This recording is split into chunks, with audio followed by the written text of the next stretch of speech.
구약 성경 217페이지 민수기 14장 6절부터 10절 말씀 읽어봅시다.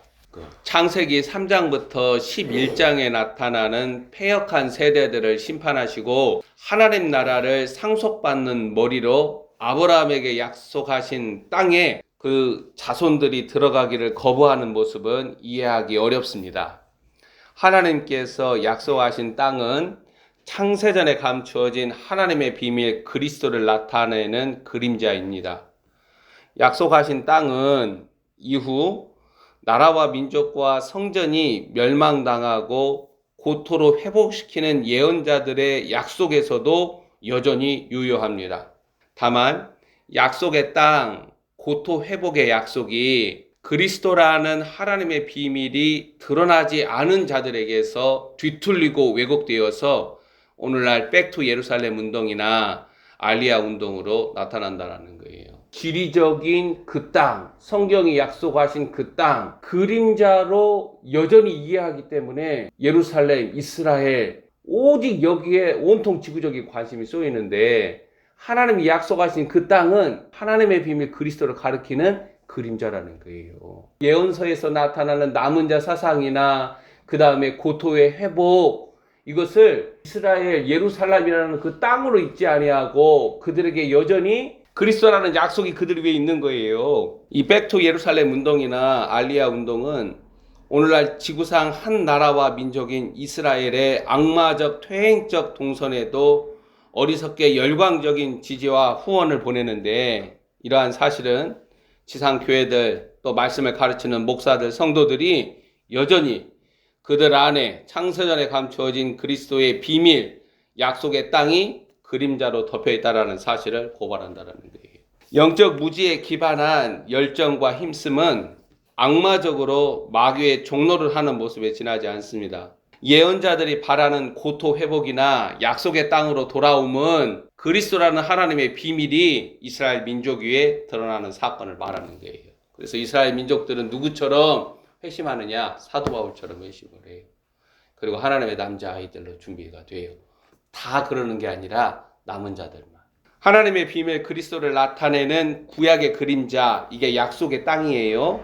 이 약속의 땅을 정탐하고 난 후에 14장에 나타나는 민족적, 집단적 항명과 원망은 다시 이 땅에 오신 하나님의 아들 나사렛 예수 그리스도를 거부하고 십자가 처형으로 죽이는 이스라엘을 일으킵니다. 약속의 땅을 거부하고 사망과 사탄의 나라 애굽으로 다시 돌아가려는 죄악에 40년이라는 죽음의 형벌은 고통스럽고 두렵습니다. 그들의 역사는 그들의 조상이나 오늘날 이스라엘이 하나님의 아들 그리스도 예수를 거부하고 약속의 땅을 거부하고 받아들이지 않는 죄악이 엄중하다는 사실을 알려줍니다. 그래서 약속의 땅이라는 그림자에만 매달리니까 약속의 땅이 실체로 가르치는 그리스도는 알지 못하는 거예요. 사망과 종노릇하는 애굽으로부터 하나님의 권능으로 나온 후에 언약의 백성 이스라엘은 항상 불평과 불순종과 원망과 믿지 않음을 습관화, 일상화로 드러냅니다. 여호와 하나님의 자비하심과 오래 참으심으로 이들을 견인하고 있다는 거예요. 지도자 모세의 영적인 고통과 정신적 스트레스는 모세 안에 그리스도의 온유함으로 지탱이 됩니다. 그들은 약속의 땅이 무엇을 말하는가 전혀 알지 못하였습니다.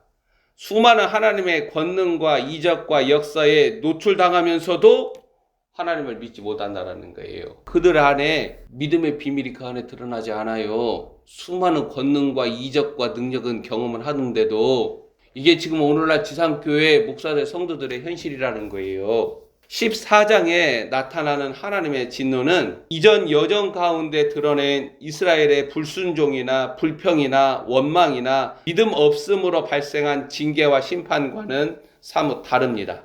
그들은 한 세대, 즉 출애굽 1세대가 광야에서 전멸당하는 재앙을 몸소 겪어야만 하나님의 자비와 은총의 선물인 이 약속의 땅으로 들어감이라는 기회가 주어진다는 거예요. 자, 민수기 13장, 14장 사건은 하나의 역사적 교훈으로 다가오기보다는 약속하신 땅에 관하여 하나님의 관점, 즉 창세전에 감추어진 하나님의 일이라는 시각으로 읽을 것을 요구합니다. 오늘날 구약을 그렇게 읽어야 돼요. 그리스도라는 비밀이 가리워진 자들에게 구약 해석과 이해는 유대교나 기독교 지상교회나 여전히 괴기하고 엉뚱한 운동들을 낳습니다. 마귀는 지혜로워서 교회보다 지혜로워요. 항상 유대교, 기독교가 필요하는 먹이를 줌으로써 생명을 아는 일, 그리스도의 비밀을 아는 길에서 떠나서 곁길로 이끈다는 거예요. 성경에서 하나님의 씨는 유대인이나 이방인이나 그리스도 안에서 차별이 없이 하나입니다. 합당하지 않은 씨는 버려진다라는 거예요. 성경이 그렇게 말을 해요. 자, 그러나 하나님께서 약속하신 땅과 관련하여 우리는 조상들에게 행하신 하나님의 약속과 맹세가 나타난다는 점을 기억해야 한다는 거예요. 하나님의 약속과 맹세는 오직 그리스도라는 하나님의 비밀에서 나타난다는 거예요. 땅과 관련해서 아브라함에게 하나님이 약속하시고 맹세하시는 거예요. 그것은 지구상의 일정한 지역의 땅을 너에게 준다, 그걸 하나님이 약속하고 맹세했다라는 게 아니라 그리스도를 맹세하신 거예요. 하나님의 약속과 맹세는 그리스도라는 하나님의 비밀과 관련해서 나타난다라는 거예요.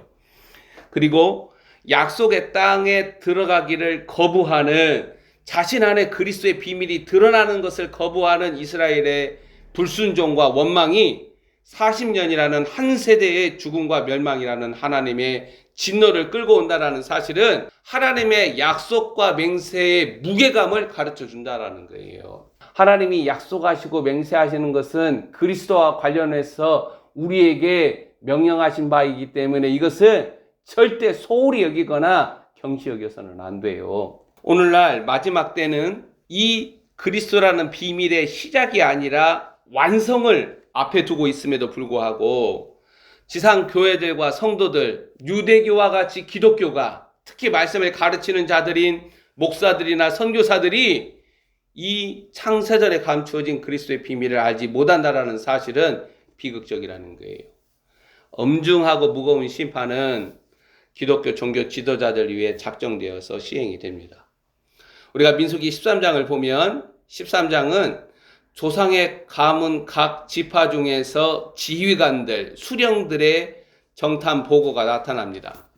그들 각자의 정탐 보고는 각 지파의 머리들이 여호와 하나님께서 그들의 조상들에게 약속하시고 맹세하신 땅에 대한 그리스도를 가리키는 구약적 그림자에 대한 그들의 믿음을 보여준다라는 거예요. 예나 지금이나 선민 사상으로 읽는 이스라엘 백성들은 오직 이 약속의 땅, 즉 그리스도의 비밀 안으로 들어가서 심겨지고 그들 안에 그리스도의 생명이 자라나서 충만함을 세상과 만물에 시위하는, 즉 하나님의 구원을 증거하는 존재들이 예나 지금이나 선민 사상으로 있는 이스라엘 백성들이라는 거예요.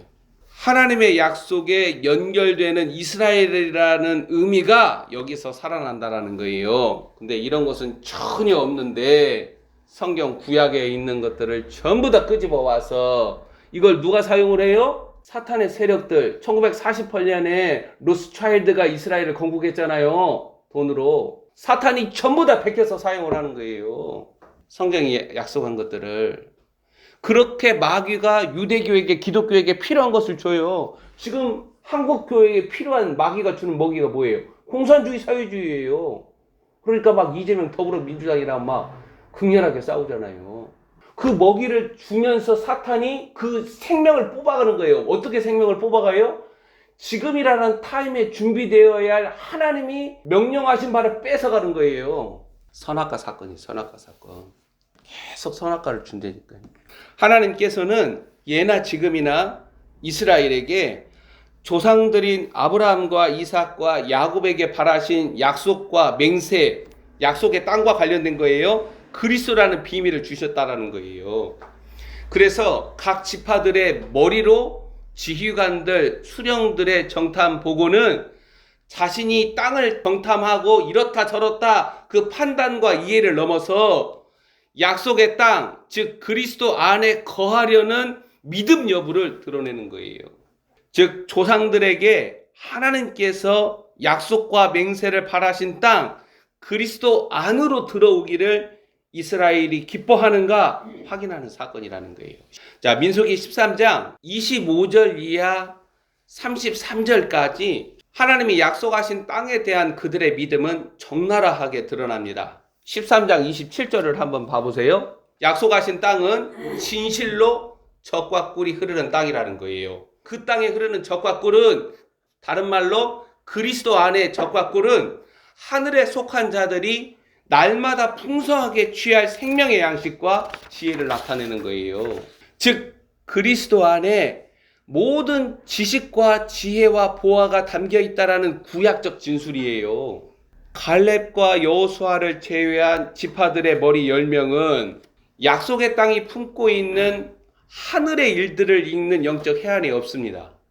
무슨 말이에요? 오늘날 때의 비밀, 불법의 비밀에 관련하여서 지상교회 목사들, 담임이라며 리더십을 행사하는 자들의 무지와 몰리해와 완악함에 견질 수 있다는 거예요. 이 약속의 땅을 보는 영적인 해안이 없다는 것은 오늘날 그들이 때의 비밀을 알지 못하고 불법의 비밀을 알지 못하고 그리스도의 비밀을 알지 못한다는 거예요. 그러니까 이 10명의 지파들의 머리와 온 이스라엘 회중들이 원망하고 불평하고 그의 완악함과 무지를 드러내는 것처럼 이 마지막 때도 그리스도의 비밀이 드러나지 않으면 때의 비밀도 드러나지도 않고 불법의 비밀도 드러나지 않아요. 하나님은 제일 먼저 우리 안에 그리스도의 비밀을 드러내셔서 그 생명의 능력으로 그리스도의 신부들로 준비시키는 거예요. 이들의 죄악과 완악함은 그들에게 속한 자들의 멸망과 죽음을 낳습니다. 왜? 머리가 드러낸 불평과 완악함은 그 머리에 속한 모든 자들의 원망과 불평으로 함께 나타나잖아요.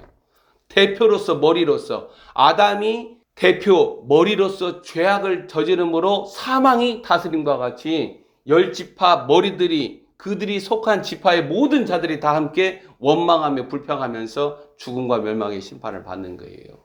이 마지막 때 리더십을 행사하는 자 그가 어떻게 하나님 앞에 서 있는가에 따라서 그 아래 맡겨진 자들의 운명이 결정돼요. 하나님께서 조상들에게 약속과 맹세를 바라신 약속의 땅 그리스도를 나타내는 거예요. 그리스도를 향한 그들의 믿음에 그리스도라는 실체가 없다라는 거예요. 그리스도라는 실체가 없다라는 것은 하나님의 생명이 없다라는 말이에요. 하나님의 생명은 하나님의 비밀 그리스도가 우리 안에 실체로 드러남으로써 하나님의 생명이 나타나는 거예요. 하나님의 사랑이신 그리스도가 내 안에 그 사랑을 낳아야 우리는 하나님의 사랑을 알아요. 하나님은 사랑이시다. 요한일서에 나타나는 계시를 안다라는 거예요. 생명이 없기 때문에 사방의 세력 안에서 종노를 하는 거예요. 그래서 40년 동안 출애굽 1세대가 죽음과 멸망으로 광야에서 쓰러집니다. 10명의 각 지파 머리들은 대표예요. 각 지파의 운명을 짊어지는 책임이 있는데 이들은 32절 봐보세요. 13장 32절 하나님께서 우리에게 약속하신 땅은 그 땅에 거주하는 자들을 살리는 땅이 아니라 삼키는 땅이라고 공적으로 자신의 신앙을 드러냅니다. 약속의 땅에 대한 믿음, 즉 조상들에게 바란 하나님의 약속과 맹세가 자신과는 아무런 관련이 없다라는 사실을 스스로 밝힌다는 거예요. 이게 다시 어떻게 나타나요? 신약에서 대제사장을 필두로 유대인들이 나사렛 예수 그리스도를 십자가 처형 죽음으로 몰아가기 위하여서 그들이 뭔 얘기를 해요? 가이사 외에는 우리에게 왕이 없다라고 말하는 것 같아요. 이게 그들의 조상이나 그들의 후손인 유대인들이나 동일하게 그리스도라는 하나님의 비밀이 자신 안에 드러나지 않으니까 그러면서 종교적 수건이 마음에 덮여서 그걸로 하나님을 신앙하는 거예요. 그러니까 그리스도를 죽이잖아요. 구약에서는 그 약속의 땅으로 들어가지 않고 이러한 해로운 누룩, 이 마귀의 독이 14장 1절 한번 봐보세요. 온 회중이 소리를 높여 부르짖으며 백성이 밤새도록 통곡하였더라. 온 회중에게 이 마귀의 독이 급속하게 퍼져나가서 이스라엘 공동체를 집단적인 원망과 통곡으로 병들게 합니다. 14장 1절에서부터 4절은 이스라엘 공동체가 하나님의 레드라인을 넘어버린 돌이킬 수 없는 상황을 보여줍니다. 입술의 말이라는 것은 마음에 담긴 것들을 쏟아내기 때문에 그 중심과 진실이 무엇인가를 보여주고 그들의 실체가 살아계신 여호와 하나님 앞에 밝히 드러난 증거를 보여준다는 거예요. 14장 1절에서 4절은 14장 34절 말씀 한번 봐보세요. 하나님께서 그들을 싫어하면 어떻게 되는가? 죽음의 40년이라는 시공간을 경험하는 운명을 낳았다는 거예요. 굉장히 중요해요. 이 마지막 때 입술의 말이 정말 중요해요. 어려움이 밀려올 때, 복음으로 말미암아 고난을 당할 때 내 입에서 뭐가 쏟아져 나오는가? 그것이 내 혼과 자아가 어떻게 하나님 앞에서 다루어졌는가? 그걸 볼 수 있는 거예요. 14장 34절 말씀 한번 읽어봅시다. 시작. 너희는 그 땅을 정탐한 날 수인 40일의 하루를 1년으로 쳐서 그 40년간 너희의 죄악을 담당할지니 너희는 그제서야 내가 싫어하면 어떻게 되는지를 알리라 하셨다 하라.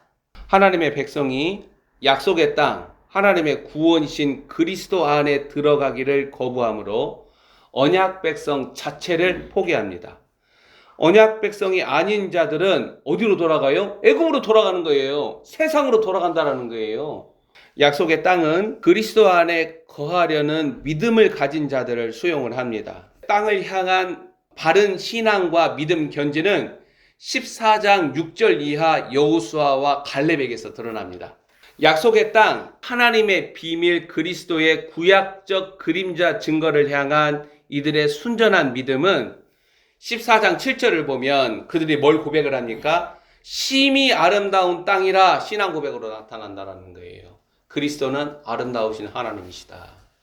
그리고 8절을 보면 그리스도라는 약속의 땅에 들어가는 일이 하나님 주도적 구원 사건임을 밝힙니다. 여호와께서 우리를 기뻐하시면 우리를 그 땅으로 인도하여 들이신다.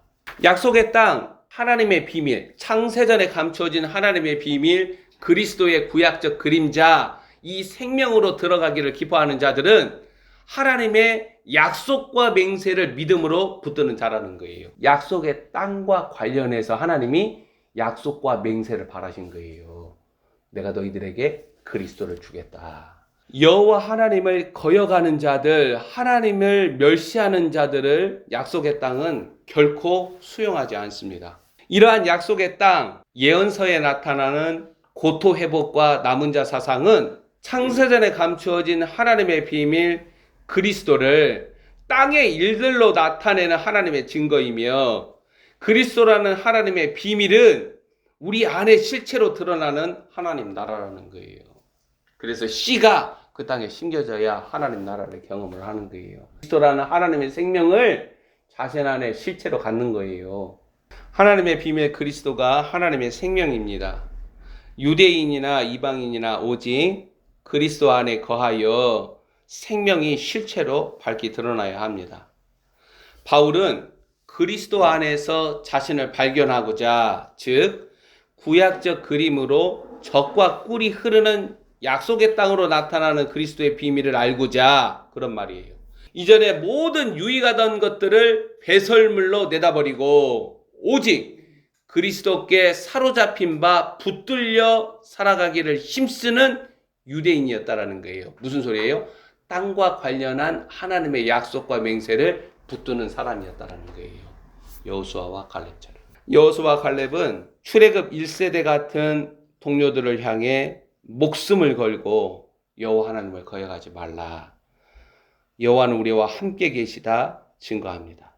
자, 이들은 하나님이 약속하시고 맹세하신 하나님의 음성을 믿음으로, 우리는 우리 안에 실체가 있으므로, 하나님의 영광은 자신 안에 그리스도라는 생명의 실체가 드러난 자들 위에 머뭅니다. 약속의 땅이 증거하는 하나님의 메시지를 깨달음으로 우리 안에 들어오시는 그리스도의 영광을 아는 믿음의 사람들로 준비되기를 원합니다. 기도합시다.